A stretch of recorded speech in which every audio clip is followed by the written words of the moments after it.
नमस्कार दोस्तों। एक लड़ाई जो 34 घंटे तक चली, 3000 से ज़्यादा तोपों के गोले दागे गए, लेकिन किसी की जान नहीं गई। आज इस वीडियो में हम अमेरिकन सिविल वॉर का फर्स्ट बैटल ऑफ फोर्ट समटर की बात करेंगे। 1861 में लड़ी गई फोर्ट समटर की लड़ाई अमेरिकी गृह युद्ध की शुरुआत का सिंबल माना जाता है। हालांकि इस युद्ध के पीछे का कारण 1812 के युद्ध से भी जुड़े थे, जब 1812 में अमेरिका ब्रिटेन और फ्रांस के बीच के युद्ध में शामिल हो गया था। जब 1815 में यह युद्ध समाप्त हुआ तो संयुक्त राज्य अमेरिका ने महसूस किया कि उसे अपनी ईस्टर्न कोस्ट लाइन की रक्षा के लिए आधुनिक और मजबूत किलेबंदी की सख्त जरूरत है। इसके बाद अमेरिका ने बड़ी संख्या में मॉडर्न एंड स्ट्रेटेजिकल लोकेशन पर सी फोर्ट्स का निर्माण शुरू किया। इन किलों को थर्ड सिस्टम शैली के किले कहा जाता था, जो 5 तरफा उच्च किलेबंदी से बने होते थे। इसी डिजाइन से इंस्पायर्ड होकर पेंटागन को भी 1941 में बनाया गया था, जो अमेरिका के डिफेंस मिनिस्ट्री का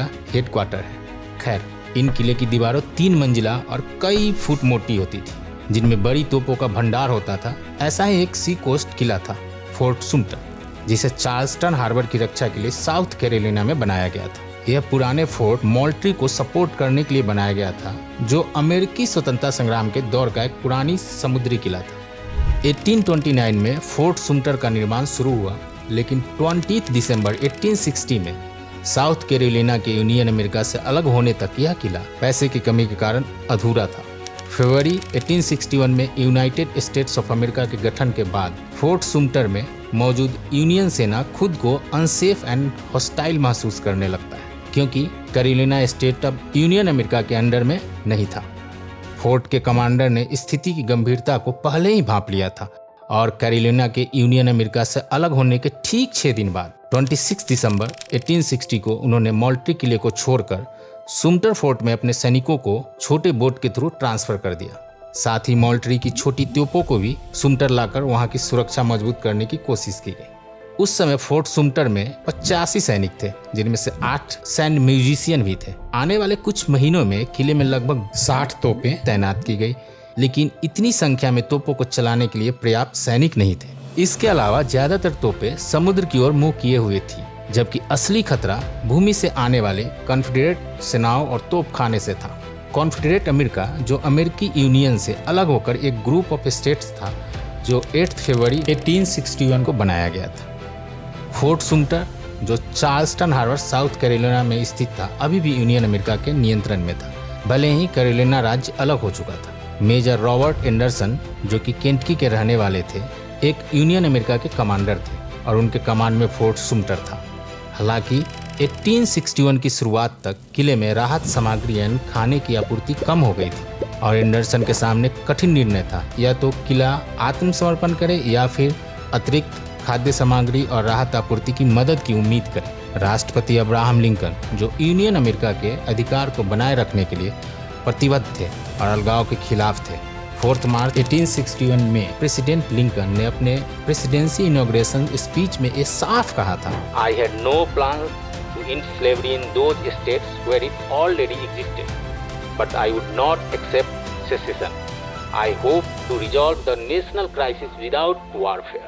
इसका मतलब लिंकन ने साफ कहा था, मैं गुलामी को उन स्टेट्स में रहने दूंगा जहां वो पहले से हैं, लेकिन मैं अलगाव को एक्सेप्ट नहीं करूंगा और विदाउट वार का ये नेशनल इशू हम सॉल्व करेंगे। खैर, स्लेवरी जो अमेरिकन सिविल वॉर के मेन रीजन था, जिसकी वजह से अमेरिकन यूनियन 2 ग्रुप्स में बंट गए थे, union America and Confederate America. इस पे हमने एक डिटेल वीडियो बनाया है, जिसका लिंक डिस्क्रिप्शन में मिल जाएगा।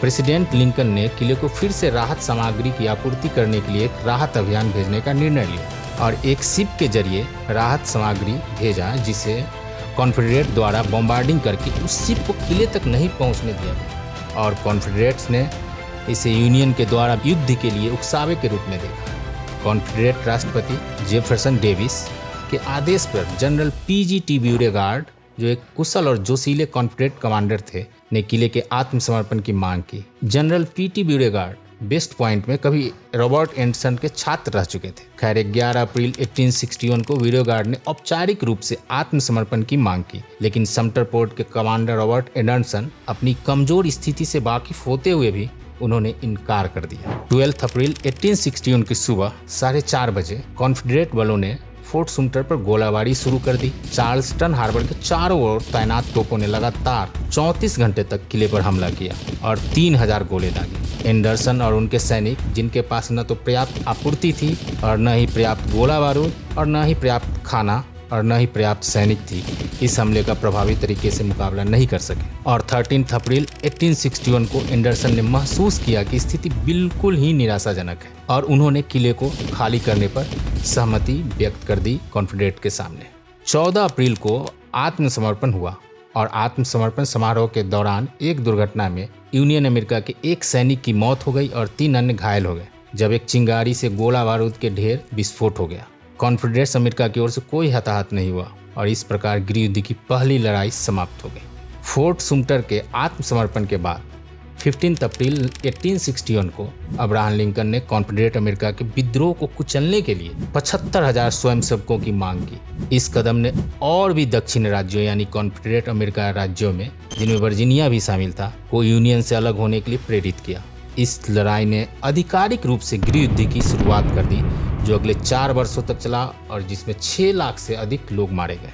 हालांकि फोर्ट सुम्टर की लड़ाई में कोई हताहत नहीं हुआ था और बहुत छोटी थी, लेकिन यह नॉर्थ और साउथ के बीच अलगाव एंड अमेरिकन सिविल वार का सिंबल बन गया। आज के वीडियो में बस इतना। मिलते हैं अगले वीडियो में, और अगर हमारी मेहनत पसंद आई हो तो लाइक शेयर जरूर करें, और कोई राय या शिकायत करनी हो तो इंस्टाग्राम या कमेंट सेक्शन में बता दीजिएगा। धन्यवाद।